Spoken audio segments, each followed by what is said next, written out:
खामानिफ्राव जोंहा बेक जानानै दङ। सानफा एफा एसटि होनाय मानायनि दावराव जागासिनो दङ बांसिननिफ्राय बांसिन रायजोफोर।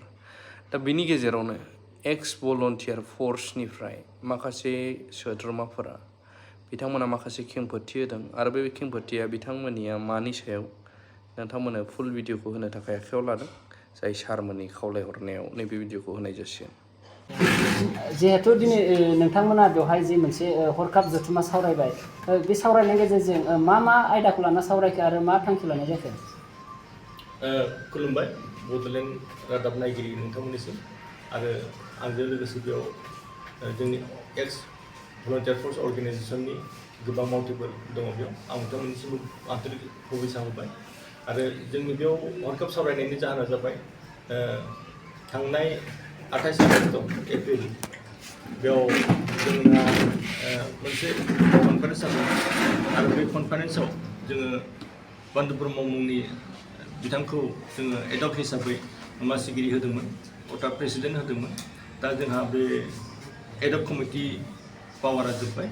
दा बिनिखाय दा जोंहा प्रेसिडेन्ट गैया, गोनांथि जादों आरो लोगोसे दा जों जितु एडक कमिटियाव थानाय प्रेसिडेन्ट आरो नेहाथारि बिथांमोननि गोरोबलायनाय गैयैयाव जोंहा बे एक्स भलन्टियार फर्स अर्गेनाइजेसना एसे बिबान दैदेनलांनायाव, अर्गेनाइजखौ सालायलांनायाव एसे गोनो गोथो गुलाय गुजाय जाबाय थादों। जों माखासे गोबां बिबाङाव जों खामानिफ्राव जों आवगायनो हायाखै आरो जोंहा बड'लेण्डनि रायजो बिनायनि बिखयआव जोङो दिल्लीयाव गोबां मेम'रेन्डामबो होनाय जाबाय आरो होनांगौ बहुद बाखि दङ।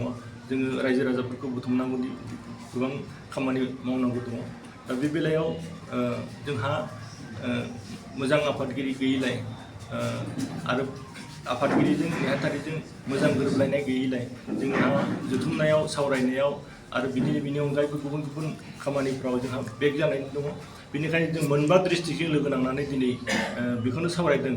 जोङो इमिडियेटनो जोङो बे एक्स भलन्टियार फर्स अर्गेनाइजेसन सेन्ट्रेल बडिया थाबैनो मोजां गोग्गो बिबानगिरिखौ गायसननानै जोङो बे अर्गेनाइजखौ जोङो दाफिननांगौ आरो बे मोजां रोखोमै जोङो दैदेनलांफिननायखौ जों लुबैदों। बेनिखायनो जों मोनबा डिस्ट्रिक्टआ बेखौनो हास्थायदों थाबैनो सेन्ट्रेल बडिया सासे गोरों बिबानगिरि लाबोनानै सासे मावनो गोख्रों बिबानगिरि लाबोनानै दा बे कमिटिखौ फुल प्रेजेन्ट हिसाबै दाफिननांगौ होननानै जों मोनब्रा डिस्ट्रिक्टआ गोख्रों डिमान्ड खालामदों। नोंथांमोननि मा जाहोननि थाखाय नैबे सेन्ट्रेल कमिटियाव आफादगिरिया बिदि जानानै दंमोन? थारमाने बहुद दुखु गोनां खोथा। जोंनि गेजेराव जाय दिदोम आफादगिरिमोन बियो हरखाब जोंनि गेजेरनिफ्राय रुंसारि जालांदों आरो बेनो जाबाय जोंनि सेथि दुर्भाग्य।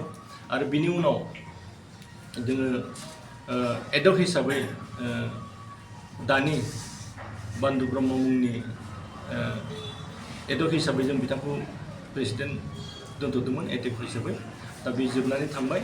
दा दिनैसिमबो जोङो बेखौनो दा फुल प्रेजेन्ट हिसाबै जों मोननो हायाखै आरो जों खालामनो हायाखै।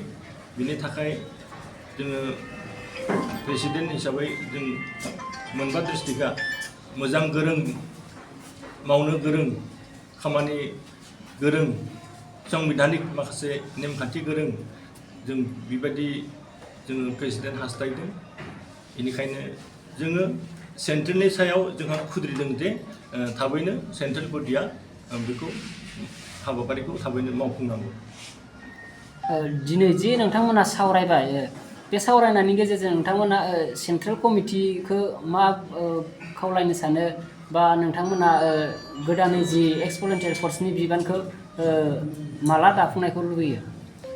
जों बेखौनो लुबैयो जे थाबैनो दाफुंथारनांगौ आरो जोङो बेबायदि अर्गेनाइज थफं अर्गेनाइजब्ला जोंहा उनाव भबिष्यतआ दिगदार दङ। बेनिखायनो थाबैनो सेन्ट्रेल बडिया गोरों माखासे मावथिफोरखौ लाबोनानै थाबैनो बडिखौ दाफुंफिननांगौ। दिनै मा थांखि लादों नोंथांमोना? दा जों बेखौनो थांखि लादों नभेम्बर लास्ट उइकआव माने बे थाबैनो दाफुंजाथों होननानै जों सेन्ट्रेलखौ दाबि खालामदों। जागोन माबाफोर बुंनो दङ बुस्थुआ सिगां आं दहाय बुंनाय बायदि जाबाय थारमाने फोरलानो होआखैमोन नालाय जोंखौ सानैखौ